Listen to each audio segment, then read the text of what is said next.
Yo. What's up? You know, I'm good. Just felt like I was sitting on top of you.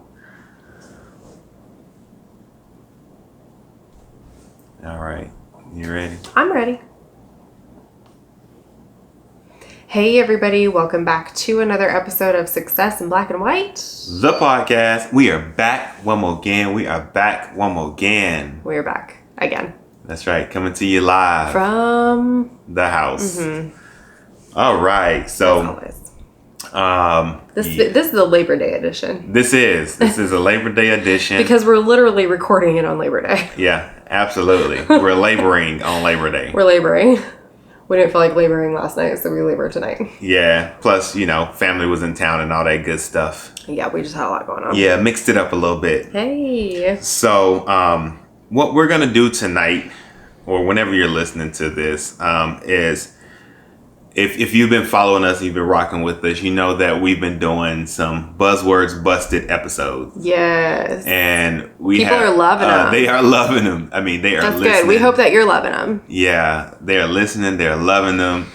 And we have kind of been in dialogue with some people about those as they're being educated, as we're continuing to learn more. And one of the most common, well, I guess my computer decided it wanted to update. Cool. Anyways, one of the most common questions that we've gotten was, oh man, that's awesome. How do you talk to people, or how do you tell people when they use these words or they say something and these phrases come up? Like, how do you say something to either one, educate them, or to let them know that the context that they're using it in is, not 100% accurate or correct? And we've been getting that a lot. And I was just like, oh man, well, maybe we need to address that, since we're doing all these buzzwords busted. Yeah. And kind of give people some tips and some things that have helped us, because that's something that we've also been doing since we've been releasing them. I know for sure I have. And as people listen to us put out those episodes, they're more open to having a conversation, or they might make a comment or say something. Yeah. And it gives you an opportunity. I know it gives me an opportunity to say, well, or maybe. It's so funny because you did it to one of your employees. Yeah. I heard it. I was like, what was that? Yeah. So I've been doing it to everybody. Yeah, you've been calling people out. Yeah. So, but there is a way to do it. And we want to share how it has worked for me, and the ways that I think will help you if it's something that you want to do or something that you're interested in doing. So that's what we're going to do tonight. Yeah. We're going to share those ways that have worked for me, and hopefully they give you some insight, some tips, encouragement on ways that you can do it if you desire. Mm-hmm. So I guess the first and foremost thing is just kind of telling you that we're not telling you this so that you can go out and be like, let me tell you something. Let me just set the record straight. Don't always be out there fighting people and trying to check people and straighten them out, because that's not what we're telling you to do. If you feel like you want to do it, these are some ways and some tips that you can do it, and that will help you do it. Yeah. First and foremost, let me get that out the way. And then secondly, you had something you wanted to say? Well, I was just going to say, it just reminds me of, I can't remember which episode it was. I think it was on the, when we talked about what can you do. It was like halfway through the summer, we talked about what can you do and the role that you can play. And for some people, that is a role. I have some friends on social media that mad respect. Like, I feel like I bring the heat a lot of times, and these people just out heat me all the time. Yeah. So if that's your role and this is part of your role, and you're just like, okay, cool, thanks for the education, April and Daryl, let me go out and shout this to the rooftops, then, you know, go for it. Yeah. But yeah, I see what you're saying. Like, we're not advocating for everybody to just go out and start, let's have a divisive conversation today. Yeah. Let me tell you something. Well, let's talk about this. Yeah. You know, because some people be deep and they always be wanting to check people and straighten them out and stuff. I'm not recommending that you go do that if you don't feel comfortable or feel like you're in a place to do it. But if you feel like you want to do it, then take these tips and go for it. Yeah. Agree. And I think you actually kind of helped transition into something that I was thinking and that I was going to say is that, like, on social media, like the buzzwords that we've been using and the derogatory comments and phrases and the language, biased language, like it has just risen all the way to the top. Yes. And it's just floating on the top, and everybody is just bold about it, especially on social media. Yeah, I was gonna say social media has become a very, very divisive place as of even in the last like 2 or 3 months. It's always been kind of out there, but I would say even in the last 2 or 3 months. Yeah. Like, you get on social media, you better be ready for some battle or people are something. Bold behind the keyboard. Bold, behind the keyboard, they're bold. Yeah, but I'm like, would you say that to my face? Yeah. You know what? I mean, it's funny that you said that because as I kind of go through my feed sometimes, you know, I'm not on there that much, but every now and then I might scroll through. And I was telling you about this the other day, like a lot of people that I grew up with and like went to high school with and like that I thought were, you know, affiliates or associates or friends even. Yeah. And I'm just like, oh my gosh, did I completely miss this? Was I like oblivious to this? Or is this something that just has happened? Yeah. And then I was like, this can't have just happened. I feel like it was something that just kind of, you know, was instilled and that they lived with, and it's now coming out, you know, as they're a little bit older and bolder, as I like to say. Yeah.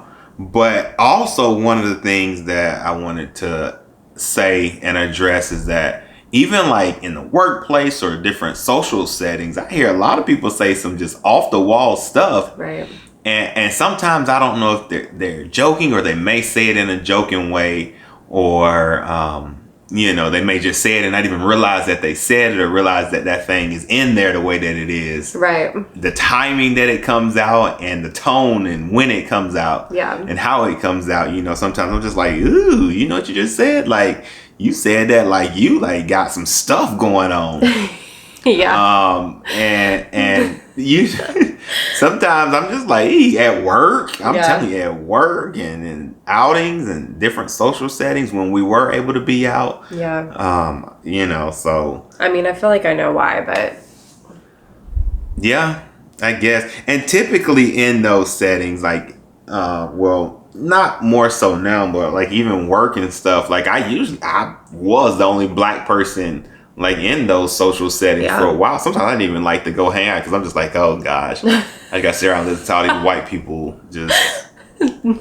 I'd be just like, oh man. And sometimes I just be like, I decline. I'm not going to even go. Yeah, that's true. But even in other social settings, just different things. It's just like, man, people, you know, are bold and they say things, and especially when the drinks start flowing, all kind of stuff come out. I remember one time I was out and got into a little debate or conversation with somebody, and it led to them feeling like they had to explain to me that they had black friends. I was just like, oh, like, good for you. But anyways, you know, oh Lord, it's important though that when these things happen, that if you're in a place and you feel comfortable like I do, that we hold people accountable. Yeah. Because we're talking about the times right now and how divisive, you know, the world is and America is. I think it's very important, more so now than ever before, that we hold people accountable. And most of the time, like, regardless if the comment comes out and, you know, it's deliberate or malicious or just said out of ignorance, like, you still gotta like hold these people accountable. Yeah. And that's something that I'm doing more of now. Cause you know, usually I just like, whatever, just wave it off and keep it moving. But now I'm like, nah, I'm gonna tell you so you can think about this. And then if you say it again, I really know you got something going on the inside, and it wasn't just due to ignorance or it wasn't deliberate. That helps me know. You need some hard work. Yeah, and I would rather know like straight up as opposed to trying to figure out like, is this person really racist? Or maybe not. Like, I want to just know so that either we can talk about it, or either I can know how to deal with you. Well, that's funny because we even you had a situation with somebody that you thought you knew on social media, and they were very overtly, there was very overt racial narrative happening on social media, and you're just like, oh my gosh. And I told you, I said, yes, I agree. Like, yes, go after it, do what you need to do.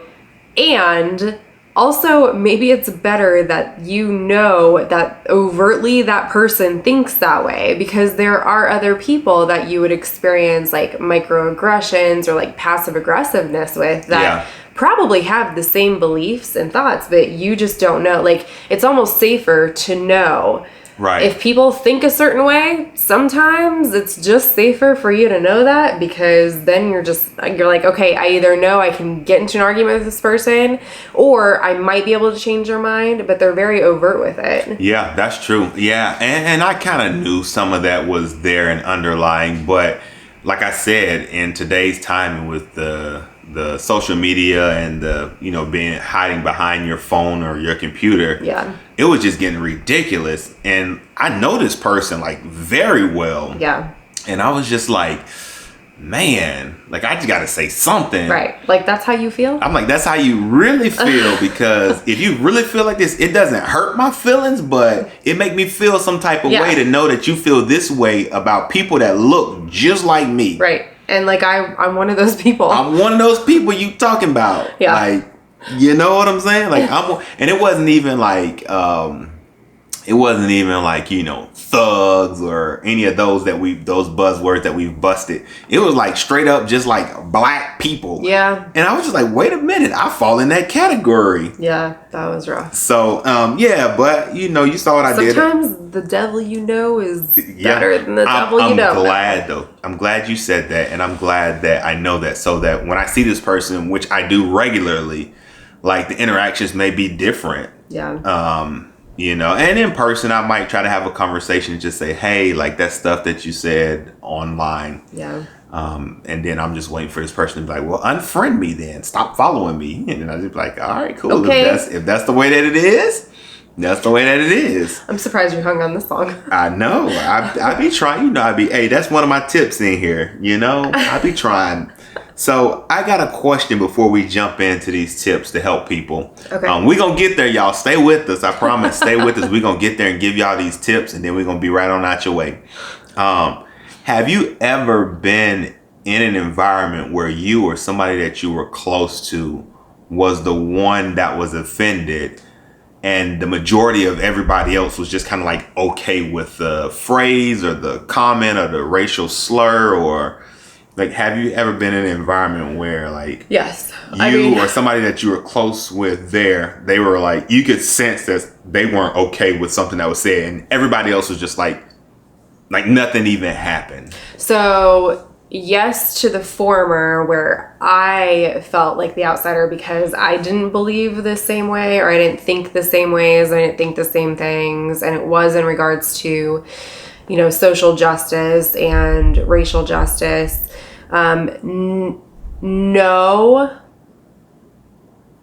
In person, no to the latter, where like I could tell that somebody else was offended and everybody else around was just like, what?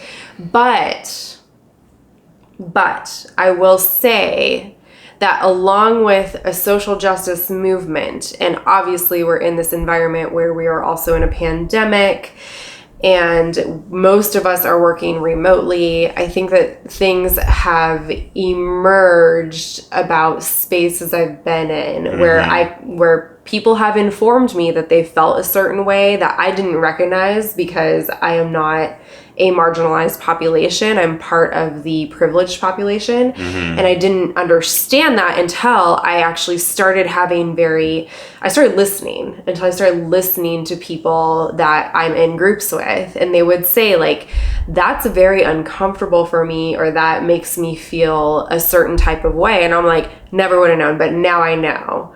So I think, so you're asking good questions, but it's a very loaded question because your answer and perception is going to be very different as a Black man than mine as a white woman. Yeah. When when let's be real, there are and should, because of the way everything in this world is designed, there are and should be things that just don't offend me because I'm one of the most protected types of humans on the planet as a white woman. Yeah, I get it. All right. So yes and no. Okay. So if you want to know how, so the former, when I was the person who was very offended, I was in a very unique niche group on social media. And I feel like kind of what you've been saying and alluding to is that people, I feel like, are much more bold when they're behind keyboards. They don't have this, maybe they do have the skill set, but they feel like they can say even more of what they think or feel when they're behind a keyboard than when they would, than what they would say to your face. And so, yes, I've been that person. And I ended up, within this particular group of people, there was this long chain conversation of people saying stuff that I did not agree with. And and they were passing around it was somebody who was validating their beliefs that also look like you. And that can be a very sticky situation to be in. And so sometimes I feel like it's hard to speak up because then it's this group of white people that are like, oh, did you see this person's validating our beliefs? And like, we are all right. And I'm like, but you're not, because here are some facts. Yeah. And so for me, I had to reach out to somebody in that group that was like, you seem like a very logical person who will at least think through facts before jumping on this emotional bandwagon of a train and like just jumping all in. And so we actually had a conversation on the side away from everybody else. And I was able to say, like, this is why I'm uncomfortable in this situation. Yeah. Does that make sense? Yeah, I get it. Okay. Yep, that makes perfect sense. Okay. Yeah. So, for me, obviously, my answer to that question would be like, yes. Yes. Multiple times. Yeah. Very often. Yeah. Still to this day. Yep. When people try to talk to you, but they don't know what to say, but they still try, and they act like they want your input, but then they have so much to say, like the spectrum just like be all over the place. I just be like, ugh. They be trying, and I'd be like, oh, stop trying, because you ain't helping yourself. Yeah. But definitely the answer to that for me is yes. So whenever I do hear something, there are 4 things that I'm going to share. 4 things. Ooh. Yep, we got 4 things that I feel like you need to know. Yeah, I feel like I need to learn from this. You need to learn from this. You need to know in order to respond to any of the buzzwords that we've talked about, because you should have knowledge on that, or just things that you know and understand a little bit. Or if they're like racial slurs or anything like that. So 4 things that you need to know. And the very first one, if you don't know me and you haven't been with us, emotional intelligence is my thing, right? And I can talk about that all day to anybody. And I mean, very a lot. Yeah. So the very first thing with emotional intelligence is like self-assessment, check yourself. So the very first thing is do an emotional check-in with yourself. So when you hear it, you need to find out and consider your own emotions. And if you're in a place to where you can respond effectively immediately or if you need to wait and kind of like chill out and get your thoughts together. Yeah. That's the very first thing, first and foremost, is that self-assessment piece, doing emotional check-in with yourself. Mm-hmm. I know for me, I have to do it because sometimes I hear stuff and I can, like, my body literally tells me like, D, like, you can smack this person right now. Like, I get like hot on the inside, my heart start, pumping a little bit faster, and I could just feel my eyes just start to squint. And I'm like, emotional check-in, D, which get just walk away real quick. Hey, excuse me, I'm gonna run to the restroom real quick. I'm gonna go real quick. I'm gonna go do this. I need to get some water because I can feel it. So I got to do the emotional check-in. That's good. Sometimes, like, responding immediately, I won't be effective. So I just kind of be like, all right, this is something for a later time. But then there's sometimes where I'm like, nah, I'm in a good place. Like, you need to hear this. You about to get this business right now. So that's the first thing. That's number one. I think that's a good self-check though. Yes. And I also think it's smart to know when to engage with that person and when to let it go. Like what I was what I was saying earlier about your experience with this person who's very overtly I hate using the term racist. I want to say very overtly racially charged language, and they probably have no idea that they're coming across as racist, and if they are, they are. But anyway, so overt, and is that somebody that that you could potentially have an effect on? Yeah. Like you said, the relationship is there. There is potential maybe, but not in the situation, like not in the medium you were in, right? Yeah, definitely that. Yeah. And then there's some people that you probably know right away it's almost not even worth a conversation because you're going to be wasting your breath. But for me, sometimes I feel like I got to let them know. Like, I know how I feel now, especially now, that I may not even talk to this person anymore just because I feel a certain type of way. So if I know I'm already like off with them, I might as well go ahead and give them this business real quick. Yeah. To cut it off. Because I know I'm not going to have no conversation. I know I'm not going to engage. I'm going to try to make sure that I keep my sanity and my mental health and capacity intact. So I know I'm going to already disassociate myself. So on the way out, let me give you this business real quick and tell you how I feel about the things that you're saying and how other people may feel about the things that you're saying. So definitely the very first thing is that self-assessment. Do that emotional check-in with yourself. That's number one. All right, we're going to transition to number two. This is what I was telling you about earlier. Assume goodwill. Mm-hmm. For me, that's so hard because I feel like I just kind of know, like I can sense, like my intuition. I'm just like, I know this person ain't up to no good. I know they ain't about, anything positive, and I know what they said was meant to come off that way. Like that's immediately where I go. Yeah. I just told y'all sometimes I get so fired up I want to smack somebody. Yeah. So y'all know the goodwill part is already out the window.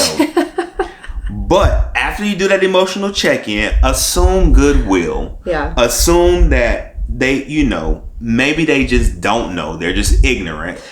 And they don't know what they said could have been taken that way. Yeah. Or like I said, knowing the environment and the situation that you're in. Like when I was telling you, sometimes you go out to social settings and I know when people start to drinking, they just loosen up sometimes too much and their tongue get too loose. All that stuff in your heart is going to come right out. It's going to come right on out, So I think that's a good point about goodwill, but I'm happier that you said ignorance because I'm just being 100 here. Come on, bring it, real talk. In the past couple months, I cannot even assume goodwill. Just from the things I see, say on social media or like the major news networks, I don't think that I can assume goodwill anymore. But I can assume, and this goes back to our fake news episode, the one right before last week's Shauna, the one before that, we can post the link to that. But this goes back to the fake news, is that I just believe that people post things because they want confirmation bias. But it's just out of ignorance. I'm like, did you even fact check that before you reposted it? Or you just are so desperate for validation and confirmation bias that you have to repost it regardless of whether it is fact checked and true, regardless of if it is reflects the actual experiences of the population you're reposting about, but you just are so desperate for validation and confirmation bias. It's just I think that's what drives me more crazy. So I'm having a really hard time assuming goodwill right now. Yeah. But I have an easier time assuming ignorance, and that may sound bad, but I actually have, that puts me more on, if I assume goodwill, I'd be like, I don't know. So I have to, because I have to, and this is what it does. It helps keep me, like my foundational piece and my values, like it helps keep me intact. Yeah. Like assuming goodwill. Because Yeah. I already know, like, if I get to the point where I feel like I got to say something and I'm already fired up and I don't take the time to assume goodwill, I lose myself in that process. Yeah. And throughout that experience, I'm not going to be able to effectively communicate my emotions, my thoughts, and the knowledge that I'm trying to share or my experiences. Yeah. If I don't assume goodwill, I'm like, this person is trying to come get me and they after me, and I know that they are 100%, and I'm about to bash them. Like, Yeah, that's true. for me to stay in a good place with myself, I have to assume goodwill and say, dang, like, so this person, they may have some stuff inside, Yeah. they may just be ignorant. They may even be coming after me and don't understand why, Yeah. or they haven't addressed the reasons why they feel the way that they feel about me or my people or whatever the situation is. Yeah. Like, that's the goodwill. I see what you're saying. Yeah. And that's the actually, goodwill. I feel like just this part of the conversation is almost like me showing privilege, because the reason that I assume ignorance is because I feel like my best course of action is to provide facts. Yeah. But I cannot provide an experience, especially when we're talking about racial social justice or any other social justice matters. Yeah. I am a white cisgender heterosexual female, and that gives me the experience that is what we consider normative in America. And so I just automatically assume ignorance, because I'm like, I'm not, there's no experience from my personal experience vault that I can share with you that will help you understand what a marginalized population goes through. But what I can share are facts. I can share history and I can share facts. And so I think that's where I get into I just assume that people are ignorant and need educated. Yeah. So. And it's from history and facts for me, because I can't share that experience. Cool. So I say I got 4. Oh, yeah. That's 2 out of the 4. No, you good, baby. So the first is do an emotional check-in. The second is assume goodwill to the best of your ability. Mm-hmm. I'll add that on there for you. To the best of your ability, assume goodwill. Yeah. The third one is, and I want to make sure that y'all hear me well. I'm going to slow down when I say it. I'm going to try to enunciate as best as I can to make sure that y'all get this one. Talk to the person privately. I think that is so important. Like, I've been really animated during this episode, and I've been talking about giving people the business, and smacking people and all this stuff. But if you're really going to try to be effective and try to help someone see something that they cannot see, or address something that maybe they're having a hard time addressing or they're struggling with, you want to put them in a position to where they won't respond in a defensive mannerism. Mm-hmm. And you do that one-on-one. When you take other people out, you take the environment situations out, and you get them one-on-one in a place to where they feel like they can kind of let their guard down a little bit. Yeah. And don't have to save face. I agree. And you take the publicity out of it. Like, it's a better chance for them to receive what you're trying to say, and even for you to engage in the dialogue and maybe learn something from them. Yeah, I agree. And I think that's not just in person. I also think that's on social media. Definitely. You said you did that. You said you had the side conversation. I had to. Those go so much differently than in the group chats. And also when you're like in a group setting, and you wait and you say, hey, can I talk to you for a second? Or, hey, let's have some time to talk. Like, I just wanted to check in with you.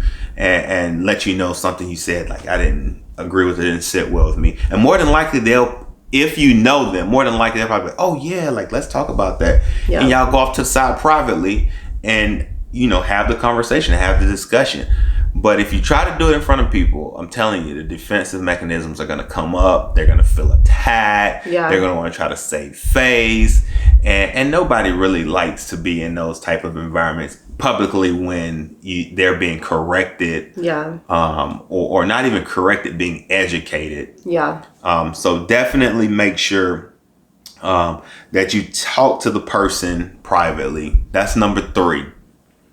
You good with that one? Yeah, I have something to say, but I'm gonna wait till you're done. Oh, I'm good. I'm getting ready to transition. It's about talking to the people privately. Well, this actually probably plays into your number 4 as well. So you want me to say number 4? Go ahead. All right, number 4, y'all. I said I only have 4. You need these 4 things. I'm telling you, you need these 4 things. Here's number 4: address your concerns. This is one of the biggest problems that I have. I can call myself out and I know it. Addressing. Oh, if somebody give me the time of day, I'm getting it all in. I'm gonna talk about what I originally wanted to talk about and everything else. That's just how I am.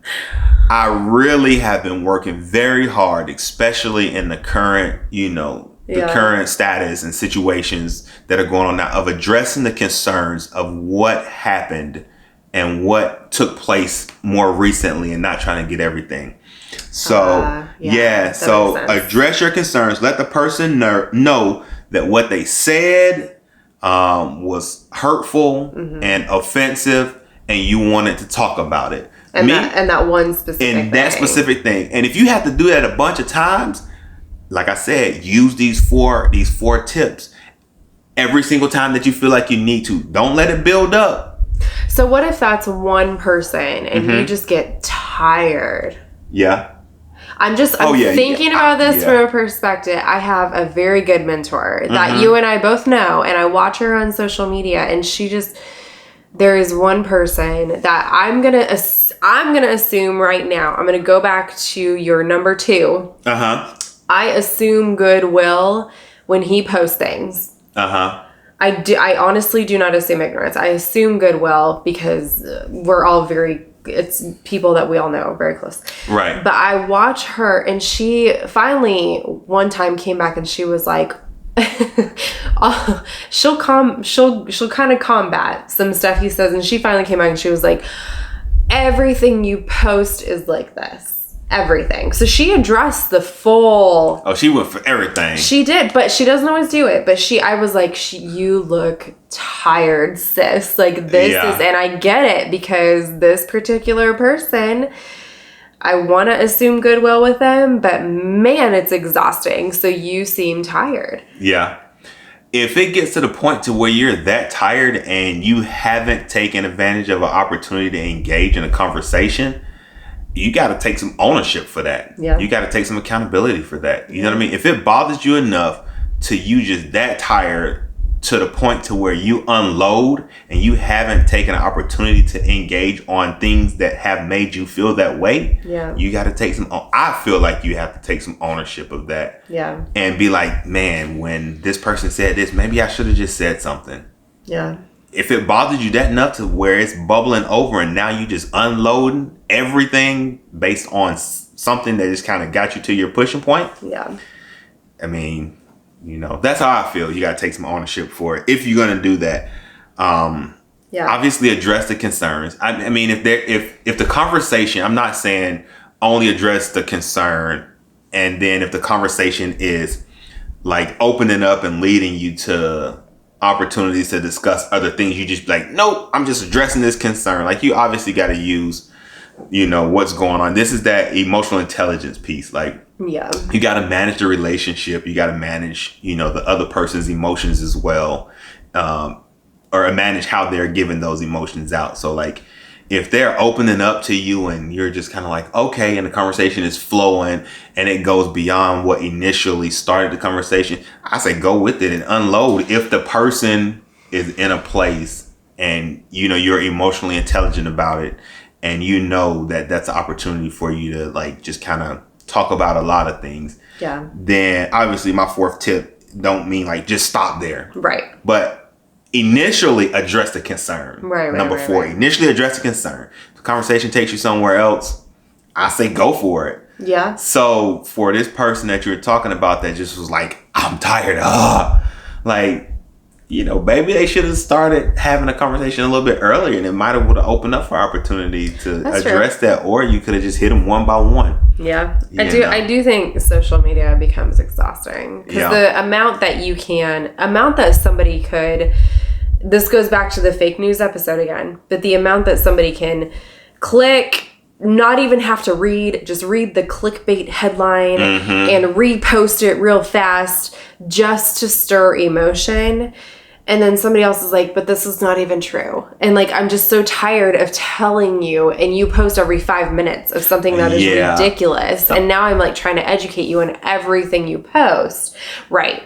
That's what I was gonna say. That's probably the point where I would probably just cut off. I've been doing a lot of unfriending lately just because I'm like, you gotta cut them off sometimes. It fits. And remember what I said earlier when I was talking about the emotional piece and making sure like your mental capacity is in good standings and like you're all right. Like if it gets to the point where it's driving you crazy like that, you can just go ahead and cut it off and just be like, true. I ain't got time for this nonsense. That's true. You know, but if it is somebody that you know or that you deem as an affiliate or associate or a friend or mentor or any of that, I would say these 4 tips right here should help you kind of talking through and getting that person to kind of at least engage in the conversation. Yeah. There's one more thing I have and I think it really encompasses like the social media, because so much of our communication, we're all working remotely. We're all at home all the time. You're not doing too much in person. And so most of the things we're doing is over Zoom or social media, really. And so don't forget where you're going. I would say even emails, absolutely emails.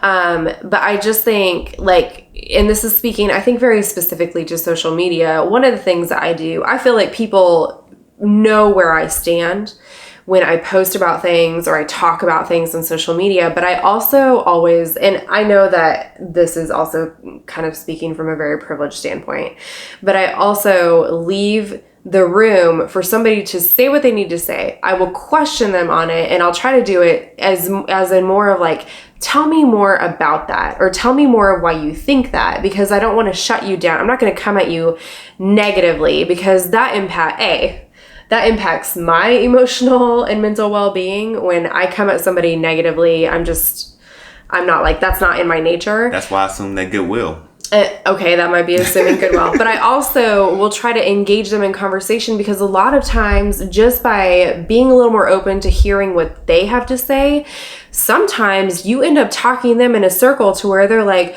well, I don't even know. And like, I've had a conversation, in a very public forum on a social media post. I've had a conversation with somebody who attacked what I said. And I was just like, well, that's really interesting. Tell me more about why you're thinking, this way. And in a very trying not to be defensive type of way.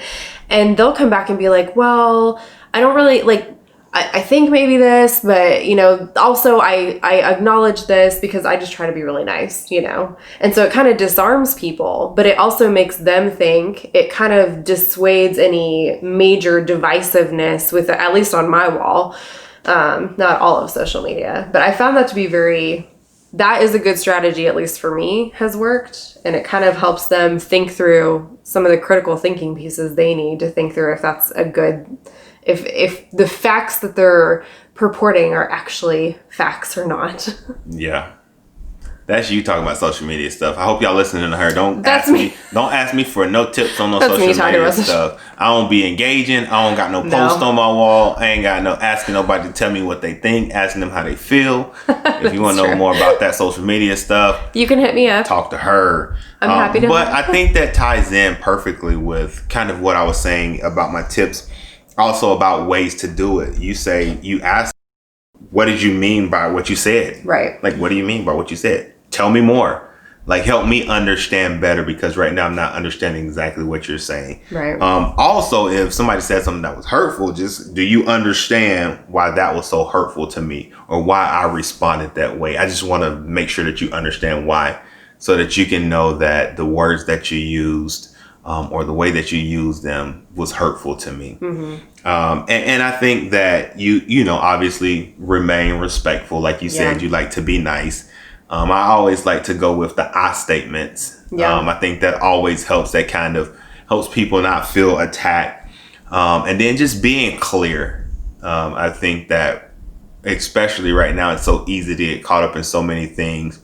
Not for me, but like you can have so many different threads going on, and you know, when you're trying to give so much feedback and advice and suggestions and knowledge and input, it's good to like clarity just kind of like fade away. So be clear. But yeah, those are my 4 tips. If you ever get to the point to where you want to follow up with somebody and you want to engage with them in dialogue about something that was said that was hurtful, or that was you know, derogatory, or a racial slur, or anything like that, I'm gonna give them to you real quick. The 4: do an emotional check-in with yourself, assume goodwill, talk to the person privately, and make sure you address your concerns. So take those, and anything that we talked about in our previous episodes of the Buzzwords Busted. If you want to help somebody with those, I mean, I do it all the time. Use that approach, and I feel like people will respond well. I've had a pretty good response with it, and these steps and tips work for me. So take them for what they are. Hopefully they help you. If you want to reach out about more, or want more examples about how I've done it, find me wherever you can find me. I'm everywhere. That's it. You got anything else? Nope. All right, until the next time. Bye. Peace.